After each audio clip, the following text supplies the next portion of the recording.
በውስጣችን ያለውን ክፉን ሐሳብ ሁሉ ሳይመለከት እንደ አባትነቱ እንደ መጋቢነቱ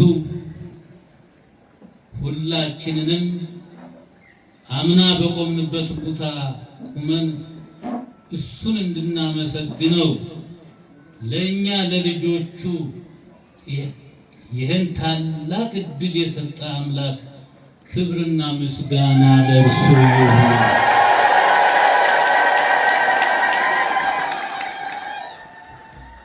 ቅዱሳን መላእክት በዚህ መነሻ ሐሳብ አንዳንድ ነገሮችን ለማስተላለፍ እሞክራለሁ። ሁላችሁም አንድ ነገር የማሳስባችሁ ይሄ ቅድም እንዳልኩት የምንባረክበት መልስ የምናገኝበት ሐዘናችን ወደ ደስታ የሚለወጥበት ማጣት ሁሉ ኃጢአት የሚጠፋበት በረከት የምናገኝበት የምንቀደስበት ታላቅ ቦታ ነው። በዚህ ቦታ ክርስቶስ ኢየሱስ አለ ወይስ የለም? በማን ፊት ነው የቆምነው? በፊቱ ስላቆመን ከዚህ የበለጠ እድል ምን አለ? እግዚአብሔር ይክበር ይመስገን። የመላኩ አምላክ የቅዱስ ሚካኤል አምላክ የእኛ አምላክ የአባቶቻችን አምላክ ሰጥቶ የማይሰለች አምላክ ክብርና ምስጋና ለእርሱ ይሁን። ለማለት የፈለኩት እይታችሁን አስተካክሉ፣ እይታችንን እናስተካክል።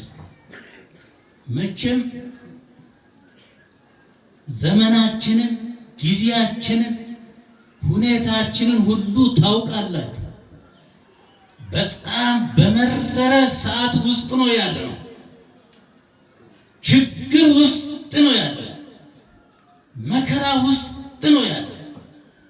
ሐዘን ውስጥ ነው ያለነው። እግዚአብሔር ልጆች በተመሰቃቀለ ሐሳብ ውስጥ ነው ያለነው። ከብዶናል፣ ቸግሮናል፣ ስቃይ ውስጥ ነው ያለነው። እግዚአብሔር ልጆች እንዲያውም በአሁን ሰዓት የምታስተውሉ ከሆነ ሰይጣን ከልክ በላይ የጠገበ ይመስለኛል። ሰይጣን ከልክ በላይ ያ ቀደም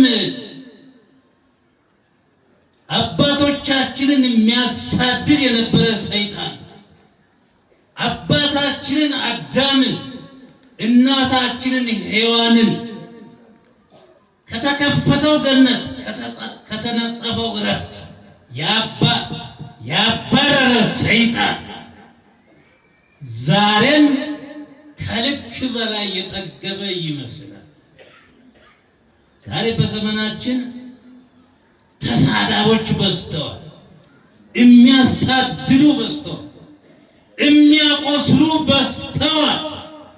አዎ ከችግሬ ያሳርፋሉ ብለህ ቀለል ይለኛል ብለህ ችግርህን ስትናገር ያን ክፍተትህን ተጠቅሞ ያጠቁሃል።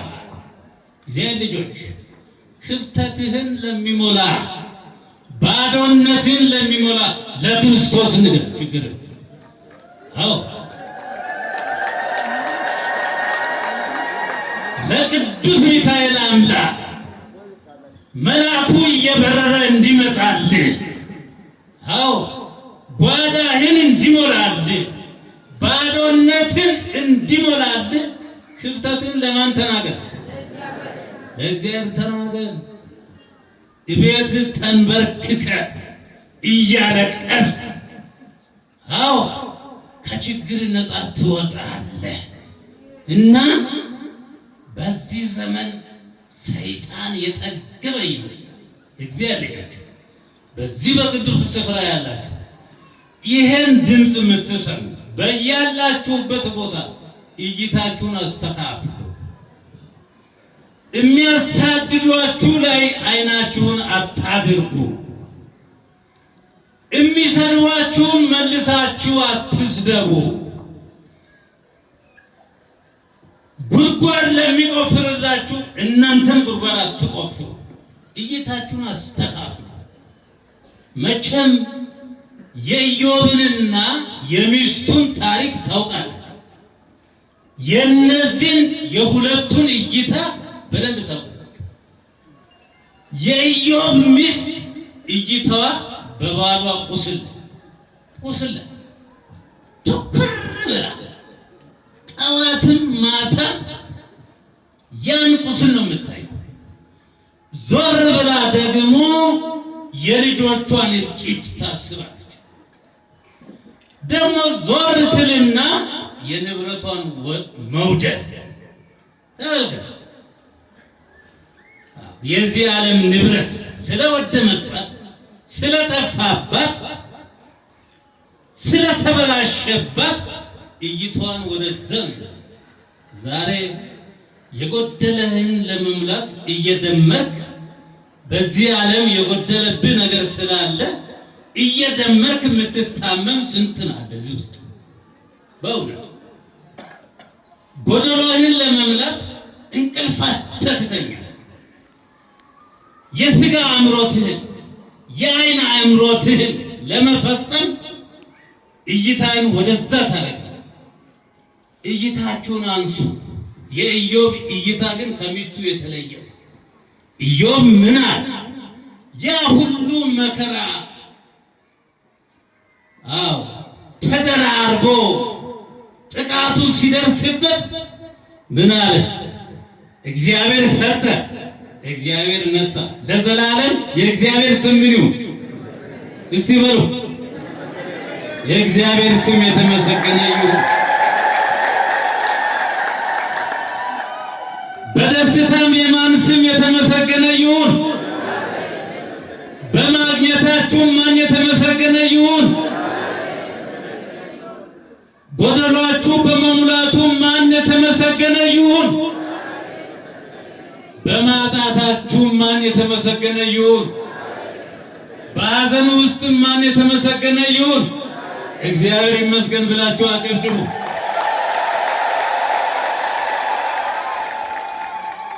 በቅዱሱ ስፍራ ያላችሁ አባቶች፣ እናቶች፣ እህቶች አጥቂዎቻችሁን እየተመለከታችሁ ጊዜያችሁን አታጥፉ። በእውነት ጆሮአችሁን አንሱ፣ ከነሱ ወሬ አንሱ። እይታችሁን አስተካክሉ። አይናችሁን አንስታችሁ በቀራንዮ መስቀል ወደ ተሰቀለው ወደ ክርስቶስ እሱን ተመልከቱ፣ እዩት። አይናችሁን አንስታችሁ በችንካር ወደ ተቸነከሩ እጆቹ ተመልከቱ። አይናችሁን አንስታችሁ ወደ ተወጋው ጎኑ ተመልከቱ። ጆሮአችሁን እስቲ ወደሱ ዘንበል አድርጋችሁ ሚለውን አዳምጡ። በዚያ በመከራ ሰዓት ያስተላለፈውን ወርቃማ ቃላቶችን አዳምጡ። እስቲ አዳምጡ። አያምርም? አሁን እኛም እየተነጋገርን ነው። እግዚአብሔር እሱ ግን ያስተላለፈው መልእክት የሚያንስ የሚያሳርፍ ሰላም የሚሰጥ እነዚያን የፍቅር ቃላቶችን አስቡ። እነዚያን አዳምጡ። በሕይወት እንኖራለን። ስለዚህ ስራ ከመስራታችሁ በፊት ስራ ከመስራታችን ከመጀመራችን በፊት ጸሎት ከመጸለያችን በፊት የዕለት ተዕለት ክንውኖችን ከማድረጋችን በፊት እይታችንን ማስተካከል፣ አይናችን ከመስቀሉ ላይ መውረድ የለበትም። የእግዚአብሔር አለዚያማ የሰደባችሁን ሁሉ የደበደባችሁን ሁሉ የቀማችሁን ሁሉ እያሰባችሁ በሕይወት አትኖሩ፣ ትታመማላችሁ። ለምን ብላችሁ ትታመማላችሁ? እግዚአብሔር ማን ሊደርስላችሁ ነው የምታለቅሱት? የእግዚአብሔር አሁን እዚህ ውስጥ ልቡ የቆሰለበት ብዙ ሰው የእናንተን ቁስል ሰው ያያል? አይም ያንተን ቁስል ያንተን ለብሶ ያንተ ወንድም ያንተ አባት ያያል? እሱ የሚያየውማ ግንባር ላይ ያለውን ንቅሳት ነው። ንቅሳት እጅ ላይ ያለውን ሰዓት ልብስህን የውስጥህን ግን ክርስቶስ ይወጣል። አዎ የቅዱስ ሚካኤል አምላክ እሱ ነው የሚሆነው። በትከሻ ተሸክመ ያለውን ችግር እግዚአብሔር ያውቃል እንጂ አንተ ታውቃለህ? ያንተ ወገን ያውቃል? አያውቅም። በትከሻ የተሸከምከውን መከራህን ማንም አያሳርፍም። ግን አምባሳደር በትከሻ ለብሰህ ከረባት አስረህ ዘንጠህ ስትመጣ ያጨበጭባል።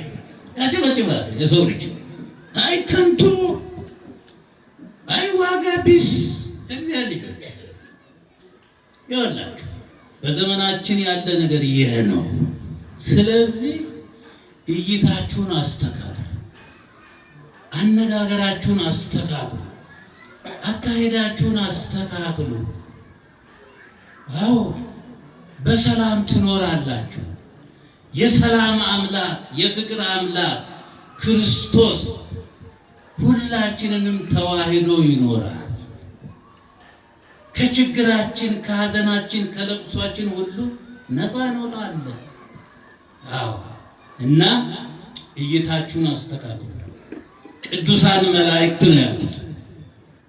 እንግዲህ እንደምታውቁት እንደተረዳችሁት እውነት ቅዱሳን መላእክት በስነ ፍጥረት መጀመሪያ የተፈጠሩ ታላቅ ረቂቃን ፍጥረታት ናቸው። እነዚህም የተፈጠሩት የእኔና የእናንተን ችግር፣ ልቅሶ፣ ልመና ወደ እግዚአብሔር ለማቅረብ ከእግዚአብሔር ደግሞ የሚሰጠውን በረከት ምሕረት ለኛ ሊያመጡ ነው።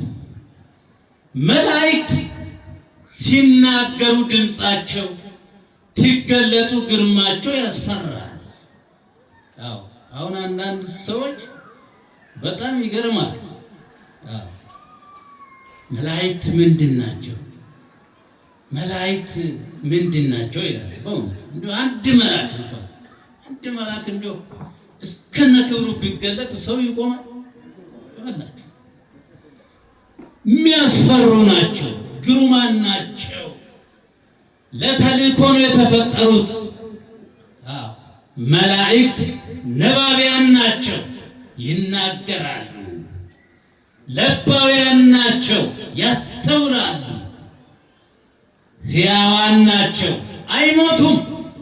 መላእክት አይሞቱም፣ ይናገራሉ፣ ያስተውላሉ። አይደክሙም፣ አይሰለቹም። በእውነቱ ቅዱስ ሚካኤልን ምን ይለዋል?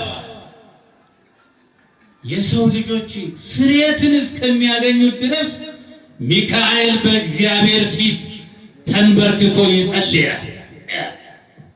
የኛ ሚካኤል ከእግዚአብሔር የተሰጠን ስጦታችን በእውነቱ ሚካኤል ፍጥረት ሁሉ ስርየት እስከሚያገኝ ድረስ ተንበርክኮ ይጸልያል።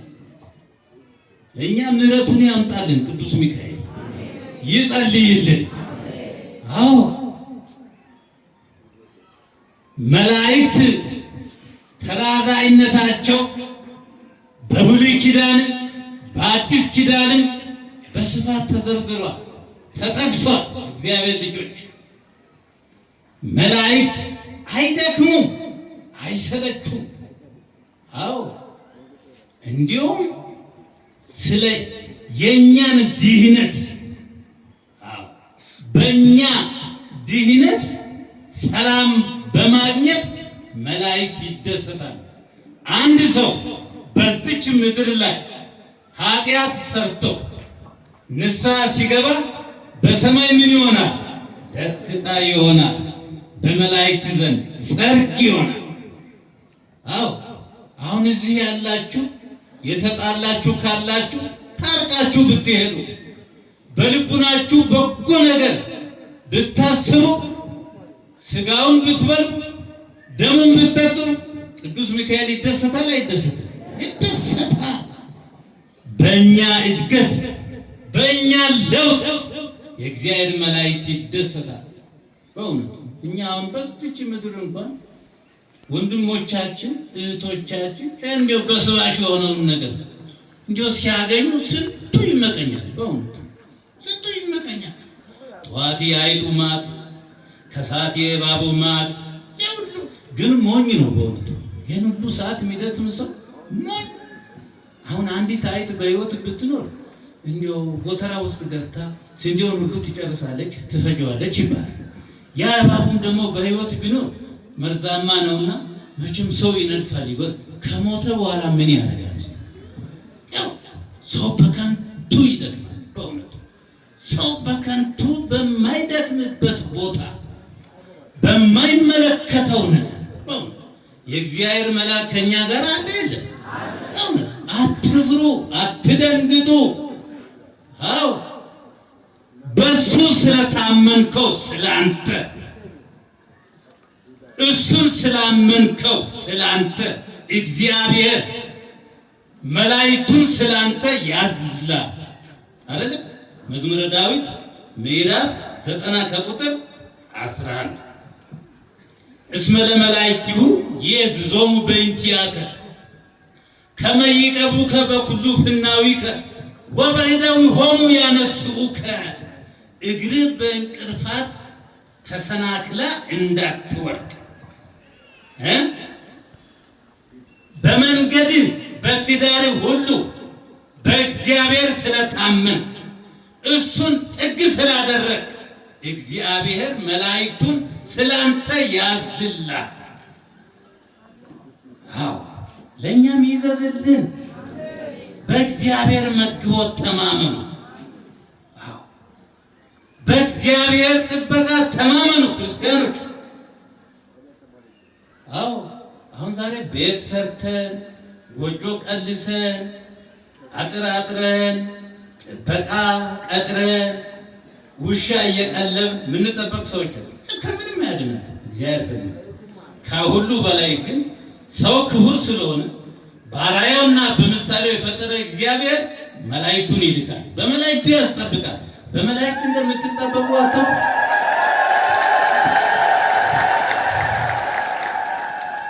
አንተን በእግዚአብሔር ስለምትታመነው እግዚአብሔርን ስለምታምነው ሰው መልአኩ ሚካኤል እንደሚጠብቅ አታምኑ? እስቲ መልአኩ ይጠብቀኛል። ተመልከቱ ተመልከቱ። አዎ ዛሬ በእባቡ በጊንጡ ሁሉ ስልጣን ይሰጣል፣ ኃይል ይሰጣል ተብለናል። በእውነቱ አዎ አንበሳውንም ትረግጠዋል። መቼም እንግዲህ አንበሳ እንደምታውቁት የገነነ የአራዊቱ ሁሉ አለቃ ነው። እነዚህ ደግሞ የአንበሳ ደግሞ የማን ምሳሌ ነው ብትሉ የክፉ ሰው የጉልበተኛ ሰው። ጉልበተኛ ሰው እንግዲህ ድሃውን ይሰብራል፣ መቼም በቃሉም ይሰብራል፣ በገንዘቡም ይሰብራል። ባለው ነገር ሁሉ እግዚአብሔር ይጠብቃችሁ። አዎ ከመርዛማ እባብ የተባለ ክፉ ሰው፣ ምቀኛ ሰው፣ ተንኮለኛ ሰው። አሁን በዘመናችን አፋቸውን አሹለው ልብሳቸውን ለብሰው መልካቸውን ወልውለው ስንቱን ገደል የሚሰዱ ሰዎች አሉ። እነዚህን ተጠንቀቁ። ተጠንቀቁ። እባቡማ ስትቆጡት ይሄዳል፣ አንበሳውም እኮ ይሸሻል። ግርማችሁን ኃይላችሁን አይቶ። አዎ በገንዘባችሁ ኃጢአት አትግዙ፣ ኃጢአትን አትግዙ። በገንዘባችሁ የእግዚአብሔርን መንግስት ግዙ። ክፎችን በማሳደድ ጊዜ አትፍጁ። የእግዚአብሔር ልጆች አትፍጁ። አይናችሁን አንሱ ወደ ክርስቶስ። እና መላእክት የተፈጠሩት እኛን ሊጠብቁ ከክፉ ነገር ሁሉ ሊያድኑን በተሰጣቸው ስልጣን ጠዋትና ማታ እኛን ሊጠብቁ ነው የእግዚአብሔር ልጅ። እኛም እኮ ሰዎች ቀደም ስንፈጠር እንደ መላእክት እግዚአብሔርን ጠዋትና ማታ ቅዱስ ቅዱስ ቅዱስ እያልን እንድናመሰግን ነበር። ነገር ግን የባህሪ ጉስቁልና መጣብን፣ ጎሰቆል፣ ከእግዚአብሔር ተለየ። የክፉ ሰይጣን አታለለን፣ የማይገባ ሰላምታ ሰጠን፣ ከእግዚአብሔር እንድንለይ ያደረገን የእግዚአብሔር ልጆች። በዚህን ሰዓት ትልቁ ወንድም ታናሹን እንደሚጠብቅ እንደሚያስታምን ለምስጋና ተፈጥረን እነሱ ትልቁ ወንድም ታናሹን እንደሚጠብቅ እነሱም የኛ ጠባቂ ሆኑ። በስጋችን ስለጎሰቆል ዲያብሎስን እንዳይሰለጥንብን እንዲጠብቀን ነው የእግዚአብሔር ልጆች። እና የመላእክትን ተራዳይነት በብሉይ ኪዳን ስናይ በዘፍጥረት ምዕራፍ 21 ቁጥር 1 ላይ አንቡ። የአብርሃምን ሰራተኛ አጋርን ታውቃላችሁ። ታሪኩ እዛ ላይ ተዘርዝሯል። መቼም አብርሃም ከዚች ሰራተኛ ልጅ አገኘ። ያችኛዋም ደግሞ ዋናይቱ አርጅታለች የተባለችው ሳራም ከሷ በኋላ መቼም እግዚአብሔር የነገሩትን የማይረሳ በእውነቱ ስለሆነ እሷንም ተመልክቶ ልጅ ሰጣት። እግዚአብሔር ክብር ምስጋና ይግባ። አሁን በትዳራችሁ ሰላም ያጣችሁ፣ በስራችሁ ሰላም ያጣችሁ፣ ተቸግራችሁ የምትኖሩ በፍጹም እግዚአብሔርን ድምፁን ጠብቁ። ለጥያቄያችሁ መልስ ታገኛላችሁ። ይስሐቅ በስንት ዘመን እንደተገኘ ታውቃላችሁ። እንግዲህ መቼም ሁለቱ ልጆች አንድ ላይ ሲጨዋወቱ መቼም አንዳንድ ጊዜ ምቀኝነትም ይኖራል። በዚህ ምክንያት ሰላም እዛ አካባቢ ስለጠፋ እንግዲህ ይቺ ሰራተኛይቱ አጋር ልጇን ይዛ ከቤት እንድትወጣ ታሪኩን አጠር ለማድረግ ስትወጣ አብርሃም በከረጢት እንጀራ በማድጋ ውሃ አድርጎ ሸኛት። ያን ልጇን ይዛ እንጀራውን ይዛ ውሃውን ይዛ ወደ በረሃ ሄደች። በዚያ ስትኖር እንደምታውቁት የሰው ስጦታ ያልቃል። ሰው ደግሞ ከሰጠ በኋላም እኮ እንደው መቼም አይኖርም። ችግር እኮ ነው መቼም አንድ ነገር እኮ አንድ ሰው ተቸግሮ ይሄን ወሬያችንም መከራ በእውነቱ የሰው ስጦታ ነውና አለቀባት። ውሃውም አለቀ፣ እንጀራውም አለቀ። ይቺ አጋር ጡቷ ደረቀ፣ ሰውነቷ ጎሰቆለ። እናት ናት በእውነት። ማን እንደ እናት? ልጆች እናታችሁን ታውቃላችሁ፣ በደንብ ታውቃላችሁ። 9 ወር ከ5 ቀን በማህፀኗ ተሸክማ መከራውን ችላ አብልታ አጠጥታ ስትስል እናንተ ጋር አብራ ስላ ስትስሉ አብራ ስላ ተረባ ተጠምታ ምጡ ትጠናባት እያለቀሰች እናንተን አምጣ ወልዳ ልጆች የእናትን ውለታ ታውቃላችሁ? እስቲ የእናታችሁን ውለታ እዩ። እናታችሁን ለምን አታደንቁ? ታምር የሰራችሁ ታምር የሰራችሁ የደከመችሁ የለፋችሁ በየሜዳው የምታደንቀው ሁሉ አይጠቅምም። መጀመሪያ ከቤት ጀምር፣ ከቤት ጀምር፣ ከአባት ጀምር፣ ከእናት ጀምር። ውለታቸውን አትርሱ፣ ሚሉትን ስሙ። እግዚአብሔር ልጆች አንደኛም እኮ የክፉ ሰይጣን በዚህ ዘመን የጠገበው የወላጆቻችንን ድምፅ ስለማንሰማ እኛን መሳሪያ አድርጎ ይጫወትብናል። በእውነቱ ወደ ክፉ ቦታ ያሰማራል። እዩ እና እናት ናት። የልጇ ጩኸት ሰለቻት። ምን ታብላ? ጡቷ ደረቀ፣ ሰውነቷ ጎሰቆለ። አብርሃም የሰጠው ውሃ እንጀራ አለቀ። በዚህ ሰዓት ሕፃኑ ምርር ብሎ ያለቅሳል። የሕፃኑን እንባ እግዚአብሔር ተመለከተ። እንባችሁን እግዚአብሔር ይመልከታል። እግዚአብሔር ይያችሁ ይመልከታል። ሕፃኑ አለቀሰ፣ እርር አለ። በዚህ ሰዓት እግዚአብሔር ገናናውን መልአክ ለአጋርና ለልጇ ላከ።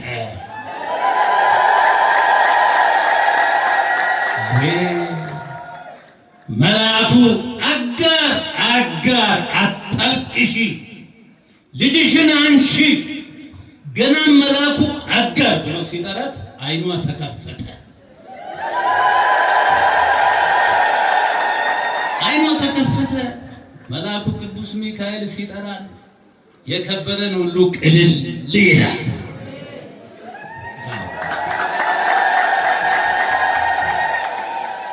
የእግዚአብሔር መልአክ ወደኛ ሲቀርብ ሲጠብቀን ጠላት ሁሉ ይጠፋል፣ ይደመሰሳል። እግዚአብሔር ልጆች እና መልአኩ ጠራት። ልጅሽን አንሺ፣ እኔ ወደማሳየው ምንጭ ሂጂ አላት። መልአኩ እየመራ ወደዚያ ምንጭ ወሰዳት። ቀዳች። ልጇም እስኪጠግብ ድረስ ጠጣ፣ እሷም ጠጣች። እግዚአብሔር ክብር ምስጋና። መልአኩ አጋርና ልጇን እየመራ ወዴት ወሰደ?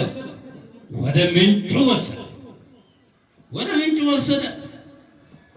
ያን ውሃ ጋር ቀዳች። ሕፃኑ ጠጣ፣ ረካ፣ ሰው ሆነ፣ በሰላም ኖረ። አያችሁ፣ የመላእክትን ረዳትነት እዩ።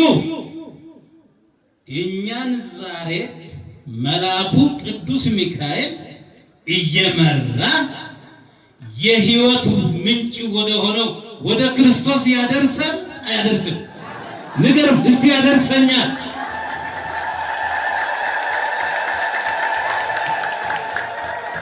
መልአኩ ሚካኤል ክርስቶስ ራሱን ምንድን ነው ያለው? እኔ የሕይወት እንጀራ ነኝ አይደል? እኔ የሕይወት መጠጥ ነኝ። ያላችሁ ክርስቶስን የበላ ክርስቶስን የጠጣ በሕይወት ይኖራል አይኖርም? መልአኩ ወደ ክርስቶስ ያደርሰናል። አሁንም ያደርሰን፣ ወደ ክርስቶስ ኢየሱስ ያደርሰን መልአኩ። አዎ ወደ ክርስቶስ ኢየሱስ ያደርሳችሁ። አዎ በዚህ አይነት መላእክት ይጠብቃል። ዳንኤል በተቸገረ ሰዓት ትንቢተ ዳንኤል ምዕራፍ 10 ቁጥር 12 ላይ በጽኑ ችግር ውስጥ ዳንኤል እያለቀሰ ሳለ ወዲያው እግዚአብሔር ተመለከተው። ዳንኤል ምን አለ? ከዋነኞቹ አለቆች አንዱና ዋነኛው ሊረዳኝ ቅዱስ ሚካኤል እየበረረ ወደ እኔ መጣ። ይኸው መልአኩ ቅዱስ ሚካኤል ከዋነኞቹ በጣም ይገርማል። የመላእክት አለቃ ነው ይሄ። አዎ የሚገርም መልአክ ነው። እየሮጠ ወደ ዳንኤል እንደገና በአዲስ ኪዳን ጴጥሮስን በዚያ በእስር ቤት ገብቶ ሰንሰለቱን ብጥስ አድርጎ ነፃ ያወጣ ቅዱስ ሚካኤል በሐዋርያት ሥራ ምዕራፍ 12 ቁጥር 11 ላይ አዎ እግዚአብሔር ይላል ቅዱስ ጴጥሮስ እግዚአብሔር መልአኩን ልኮ ከዚሁ ከጨካኙ ከክፉ ከሄሮድስ እጅና ከአይሁድ ምኞት ነፃ ወጣኝ። አዎ የእግዚአብሔር መልአክ በነፃሽ ይሸኛል፣ ይጠብቃል፣ ይረዳል የእግዚአብሔር ልጆች። ስለዚህ መላእክት እኛን ሊጠብቁ ሊራዱ ተሾመዋል። በዛሬው ዕለት በአጭሩ በእውነት የሞት ደብዳቤ ወደ ሕይወት የተቀየረበት፣ ክፉዎች የተሸነፉበት፣ ሐሳባቸው የከሰመበት፣ እግዚአብሔር በመልአኩ ላይ አድሮ ኃይሉን ያሳየበት ታላቅ ዕለት ነው። እንኳን አደረሳችሁ። የተደራረበ በዓል ነው ምእመናን። አንደኛ የኛ ጠባቂ ቅዱስ ሚካኤል የተሾመበት ቀን፣ ደስ ይበላችሁ። የተሾመበት ሁለተኛ በግብፅ በመልአኩ ስም የተሰራችው ቤተ ክርስቲያን ተጨርሳ ዛሬ ቅዳሴ ቤቱ የተከበረበት። ሶስተኛ የሁላችን አባት የኢትዮጵያ ንጉሥ በእውነቱ አሁን ዛሬ እንደው ግንበኛው አናጺው በእውነቱ እዚህ ተሰባስቦ ቅዱስ ላሊበላን ቢያመሰግን ጥሩ ነበር። የመጀመሪያ የሥራ ፈጠራ ያሳየ በእውነቱ እንጀራ ያሳየ ታላቁ ንጉሳችን ቤተ ክህነቱን ቤተ መንግስቱንም አንድ አድርጎ ያዘ። የሚገርም ለምድራችን የሥነ ሕንፃን ስራ ውበት ያስተማረ ያሳየ ለብዙ ቱሪስቶች መስህብ የሆነ ታላቁ መሪያችን ቅዱስ ላሊበላ በረከቱ ይደርባችሁ፣ በረከቱ ይደርባችሁ። በእውነት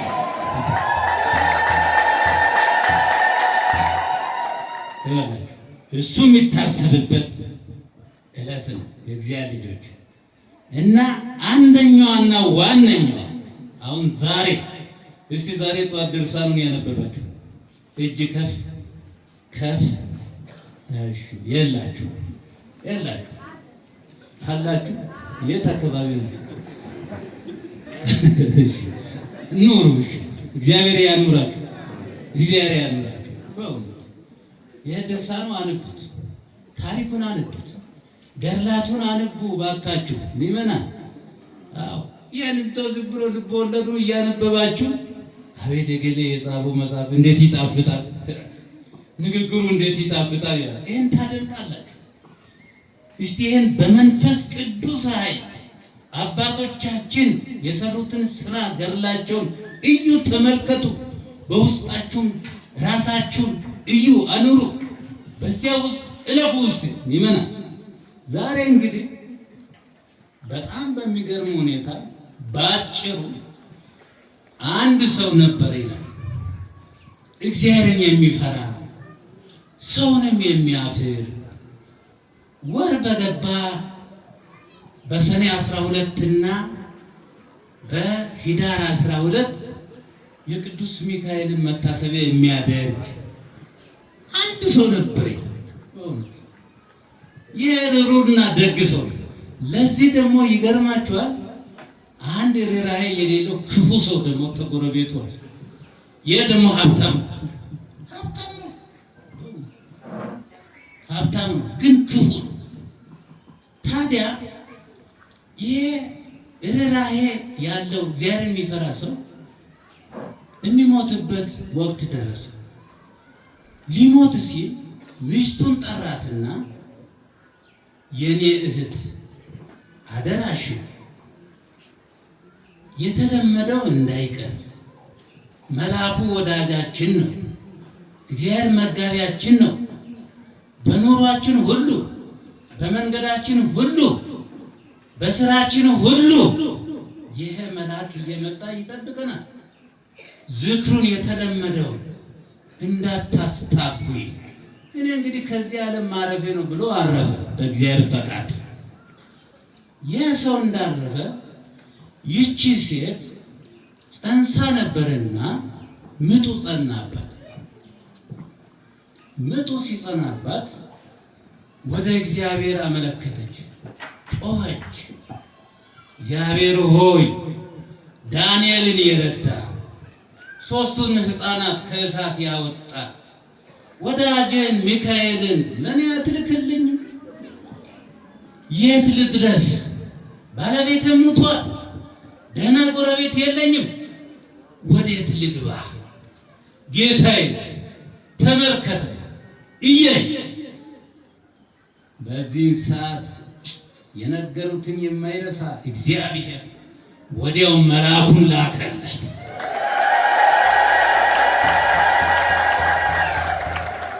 ከቤቷ መልአኩ ገባ። አቤት አቤት አቤት አቤት! አንድ የተከበረ እንግዳ እቤታችን ሊመጣ ነው ሲባል መቼም ታውቁታላችሁ ሁላችሁ ምን እንደምናደርግ። ያ ግን የሚገባው እኮ በአንተ ላይ አሹፎ ነው የሚሄደው። በእውነቱ ለዚህ ትደክማለህ። አዎ እንዲሁ ምን ይለኝ ይሆን? እንዴት ላድርግ? ምን አይነት ሰራተኛ ባመጣ ይሻል? እንዲሁ ምን አድርጌ ነው ቀልቡን እንዲሁ አሳጥቼ ምስጋና የምትቀበል ምትሉ በእውነቱ ያሰባችሁት ሰው። ይሄ ግን የእግዚአብሔር መልአክ ከዚች ከድሃይቱ ቤት ሲገባ ቤቱ ብርሃን በብርሃን፣ የዚች ድሃ ቤት እስቲ ቤት ሚካኤል እንዲገባ ለምን? ሚካኤል እንዲገባ፣ አዎ የእግዚአብሔር ሰዎች ከቤታችሁ እንዲገቡ፣ መስቀሉ ከቤታችሁ እንዲገባ፣ ቃሉ ከልቦናችሁ እንዲገባ፣ ከኃጢአት ነፃ እንድንሆን በሰላም እንድንኖር ያሰረን የተተበተበብን ሁሉ ተበጣጥሶ እንዲጠፋ ሚካኤልን ጥሩት። ወደ ልቦናችሁ ጋር እዩ። እዚች ድሃ ቤት ሚካኤል እየበረረ መጣ። ገና ቤቷን ሲባርክ ንብረቷ ሁሉ ተባረከ።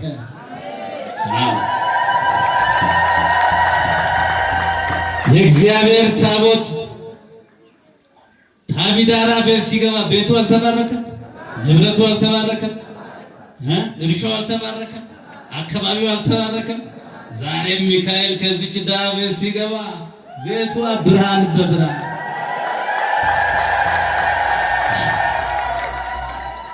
ምን ይህ ብቻ! መልአኩ ምን አለ?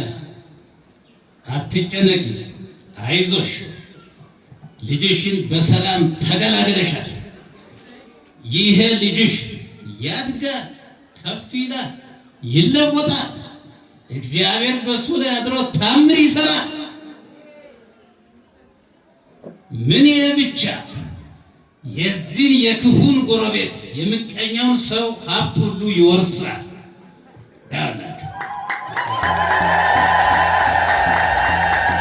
ነቢዩ ዳዊት ወያድጉ ለባዕድ ቢሎሙ፣ ለባዕድ ቢሎሙ የክፉ ሰዎችን ንብረት ልጆች አይወርሱም፣ ማንም ይወርሳል። መዝሙረኛ ዳዊት እንደተናገረ የእግዚአብሔር ልጅ የዚህን አስቸጋሪ የዚህ የምቀኛ ሰው ንብረት ይሄ ይወርሳል። ታዲያ ይህን መልአኩ ለእሷ ሲናገር ይህ ክፉ ሰው ደግሞ ከመስኮቱ ዳር ቁጭ ብሎ ይዘው ተቃጠለ። ሰይጣን ተቃጠለ። እንደ ንብረት ነው ንብረት ነው፣ በቃ ተቃጠለ። የዚህ ዓለም ከንቱ ድካም፣ ከንቱ ሀሳብ ነው። በዚህ ሰው ልቡና ክፉ ሰይጣን፣ ክፉ መንፈስ፣ ክፉ ሀሳብ አሰረጸበት። ምን አለ? ይሄ ልጅ ካደገ የኔን ንብረት ሊቀማ አይደል? እኔም ባዶ ሊያስቀረኝ አይደል? ቆይ ካልሰራሁለት ይልና ትንሽ ልጁ ከፍ ብሎ ሲያየው ሂዶ እባክሽን ይሄን ልጅሽን እኔ ላሳድግልሽ፣ አንቺ የምታየው ነገር የለም። እንዲሁ ለምን ትደክሚያለሽ? በጥሩ ሁኔታ ያሳድጋለሁ ልጅሽ፣ እባክሽን ስጪ። 20 ወቄት ወርቅ እሰጥሻለሁ። አይ ገንዘብ ስንቱ ጉድ አደረገ። ስንታችንን አጠፋ፣ ስንቶችን አጠፋ ገንዘብ። እግዚአብሔር ልጅ በገንዘባችሁ እወቁበት። ገንዘብ ያላችሁ በገንዘባችሁ እወቁበት። በገንዘባችሁ ክፉ ነገር አታድርጉ፣ እግዚአብሔር አይወድም። ከዛ በኋላ ጠየቃት። እናትየዋም ይሻል ልጇን አሳልፋ ሰጠች። የክፉ ሰው በዚህ ሕፃን ልጅ ልክ ሳጥን አሰራና ግጥም አርጎ ሳጥኑን አሽጎ ልጁን ወስዶ ከባህር ላይ ጣለ። ከባህር ላይ ሲጥለው ይህ ልጅ መቼም በእግዚአብሔር ትእዛዝ በመልአኩ ቡራኬ ጥበቃ የሚጠበቅ ነውና የስንት ቀን ጎዳና ሲጓዝ ቆይቶ ከየብስ ደረሰ። ባህሩ አውጥቶ ጣለው፣ ምንም ሳይሆን። ምክንያቱም በእግዚአብሔር ከታመን እግዚአብሔርን ካመን መላእክት ለኛ ይታዘዛሉ አይታዘዙም? ከዚያ በኋላ የብሱ ላይ እንደወጣ በዛ አካባቢ አሳ አጥማጆች ነበሩ። አንድ በግ ጠባቂም ይላል። ያን ሳጥን ነጋዴዎቹ የጣሉት ወርቅ ነው ብለው ተሸክመው ይዘው ከቤት በግ ጠባቂው ይዞ ሲሄድ ቁልፍ የለውም። እንደገና ይሄ በግ ጠባቂ አሳ የሚያጠምዱትን እባካችሁ ሂዳችሁ አንድ አሳ አጥምዳችሁ ይዛችሁ በሲሩኩ ሂዶ መረባቸውን ሲጥሩ ምን የመሰለ አሳ ተያዘ። በእግዚአብሔር ፈቃድ ተመልከቱ። አምጥቶ ሲያርዱ ቁልፉ ተገኘ። ከዚህም በኋላ በዚያች ቁልፍ ያንን ሲከፍት ፀሐይ የመሰለ ልጅ፣ አቤት እግዚአብሔር! ፀሐይ የመሰለ ልጅ። ወዲያው ስሙን የዚህ ስምማ ከባህር የተገኘ ነው። ማን ይባል? ባህራ። አንተ እንደው ዝም ብለህ ያለ ታሪክ ልጅን ትሰይማለህ። የሚረብሸውን ጥቁሩን ፀሐይ እያልክ በጣም ይገርማል። የሚረብሸውን ደግሞ ካሳይ እያልክ ግድ። ኧረ እያያችሁ ሰዎች እስቲ እያያችሁ ታሪኩንም እያያችሁ እንጂ እንደው ዝም ብሎ ተመልከቱ። በእውነቱ እና ልጁ ከባህር ስለተገኘ ስሙን ባህራ።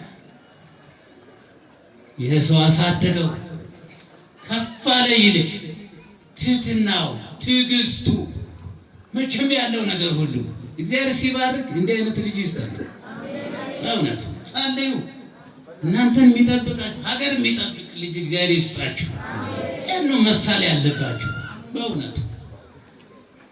እና ይህ እየተላላከ ሲኖር ከዕለታት ከብዙ ዘመን በኋላ ያ ክፉ ሰው ለንግድ ወደዚህ ሰው ሀገር ይመጣል። ሲመጣ መንገድ ላይ መሸበት። የዚህን የበግ ጠባቂውን ቤት አገኘ። እባክህን እኔ እግዚአብሔር እንግዳ ነኝ፣ ከቤትህ አሳርፈኝ፣ አሳድረኝ ብሎ አለው። እግዚአብሔር እንግዳማ ተሆነ እኔ አሳድራለሁ ብሎ ተቀበለው፣ ተቀመጠ። ያ ምስኪኑ ባህራን ውሃ ይዞ ለእግሩ ዝቅ ብሎ የዚያን ሰው እግር ማጠብ ጀመረ። ይላላካል። ያም አሳዳጊው የበግ እረኛው ባህራን ይህን አምጣ፣ ውሃ ለእጅ አምጣ ያለ ታዲያ ይሄ ሰው ያስተውላል። ማን ነው የዚህ ልጅ ስም? ባህራን። ከየት አገኘው? ከባህር። አሃ ይሄማ ያ ጉድ ነው፣ ጉድ ነው። ያ የተነገረለት ለካ እኔ እንዲያው ጠፍቷል ብዬ በባህር ብጥለው ለካ እዚህ ነው ያለው። አሁንም ክፉ ሀሳብ ከልቡ ገባ። ማታ ሲያሰላስል አደረ። አይዟችሁ አሁን ይህንን የባህራንን አሳዳጊ የክፉ ሰው ምን ይላል? እባክህ አንድ አስፈላጊ የሆነ ዕቃ ዘንግቼ ነው የመጣሁት። ልጅህን እንዲያው አንድ ጊዜ ላክልኝ፣ ዕቃዬን ቶሎ ይዞ እንዲመጣ። ምን ችግር አለ?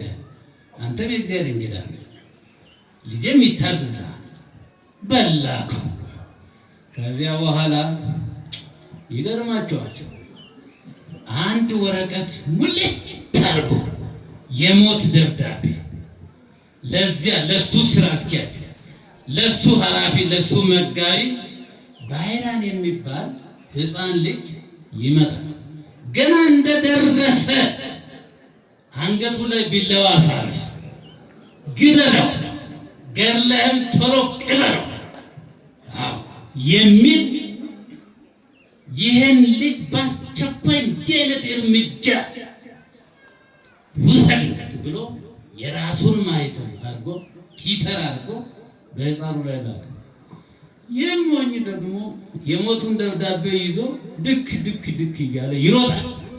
ይገርማል። ይሮጣል።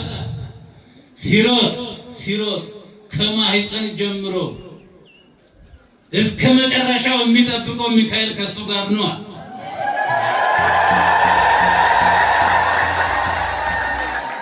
መንገድ ላይ ጠበቀው ባህራንን ቅዱስ ሚካኤል። አቤት ይገርማል፣ ይገርማል። በዚህ ሰዓት ፈራ። ባህራንን ይቤ ቅድም ልጆቹ ሪክቦ ለሚካኤል ወስንኩ ጠይቆቶ። አዎ ባህራን አለ ሚካኤልን አየሁታል፣ ግን መረዳት አቃተኝ። እንዴት ብሎ ይረዳል ሚካኤልን? ሚካኤል አይኑ ዘርግብ ነዋ፣ ልብሱ ዘመብረቅ ነዋ፣ ሐመልማለ ወርቅ ነዋ። ሪክቦ ለሚካኤል ወስንኩ ምን ብዬ ልየው? በምን አቅሜ? በዚህ ሰዓት የት ነው የምትሄደው? የያዝከው ምንድን ነው? እኔማ አንድ ሰው ልኮኝ ለማንም ይህን እንዳሰጥ ብሎ ልኮኝ እየሄድክ በልጅህን ዘርጋ፣ እዛ ላይ እውነት ዘርጋ። እንዲህ ሲዘረጋ እንዲህ በስመ አብ ብሎ ሲባርክ ያ ግደለው ቅበረው የሚለው የሞት ደብዳቤ በመልአኩ ጸሎት ተቀየረ። ያንን ይዞ ተጓዘ፣ ሄደ። ከዛ ሰው ቤት ላይ ገባ። ያን ደብዳቤ ሰጠ። ደብዳቤውን ሲከፍት ስራ አስኪያጁ ሲመለከት የሞት ደብዳቤ ተቀይሮ ባህራን የሚባለውን ልጅ ለዚያችን ለእገሊት ለምትባለዋ ለኔ ልጅ ቶሎ አጋብተህ በውስጥም በውጭም በዱርም ያለውን ከብት በውስጥ ያለው በባንክ ያለውን ሁሉ አውርሰህ በሱ ስም አዙረህ ስጠው።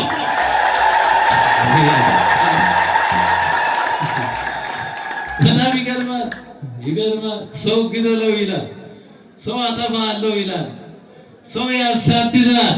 እግዚአብሔር ግን ገና ነህ፣ አይዞ በርታ ይላል። በርታ ይበላችሁ እግዚአብሔር። አዎ እዚህ ተማሩ። ወዲያው ድግሱ ተደገሰ። በቤተ ክርስቲያን ስርዓት ባህራን ትዳር መሰረተ። እግዚአብሔር ክብር ምስጋና ይግባው። 40 ቀን ሙሉ 40 ቀን ሙሉ ሲዘመር ቆየ እዚያ ቦታ ላይ 40 ቀን ሙሉ። ታዲያ መቼም ጠላት ጉዱን ማየት አለበታ። ደግሞ ጠላት ደግሞ ማየት አለበታ። አሁን የገሌ ጠላቴ ነው ትላላችሁ፣ እገሌ እንዲህ ያደረገኝ ጸልዩለት፣ መጨረሻውን ታያላችሁ። መጨረሻው የእግዚአብሔርን ስራ ድንቅ ታምራት ታያላችሁ። የእግዚአብሔር ልጆች እያንዳንዳችን በወገኖቻችን ላይ ጉድጓድ ከቆፈር ራሳችን የምንገባዘች የእግዚአብሔር ልጆች።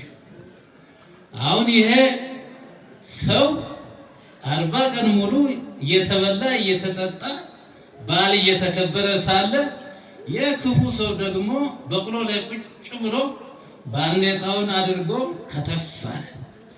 በዚህ አካባቢ ሲደርስ ዝማሬው፣ የምግቡ ሽታ እንዲሁ ታምር ነው። ምንድን ነው አሁን ከቤቴ ምን ወጣ? ምንድን ነው የተከሰተው ነገር? ታሪክ ተቀይሯል። ቀያሪው እግዚአብሔር ነዋ። ከአሁን በኋላ ማን ይከሰው?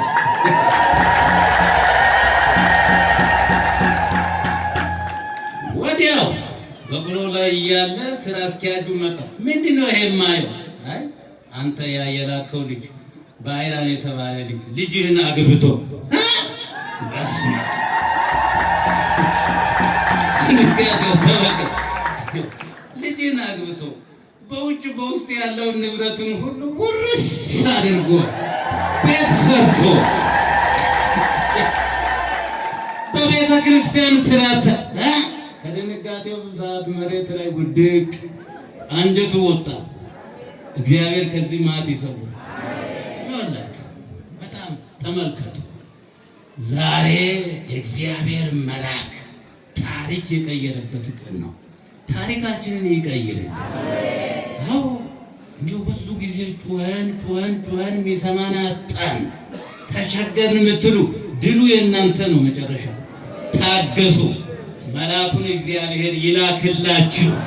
በእውነቱ ለሀገራችን ለኢትዮጵያ ሰላም መልአኩ ይምጣል። አዎ ለሕዝባችን ሰላም መልአኩ ይምጣል። የባህራንን ታሪክ የቀየረ ሚካኤል የሕዝባችንን የሀገራችን ታሪክ ይቀይርልን።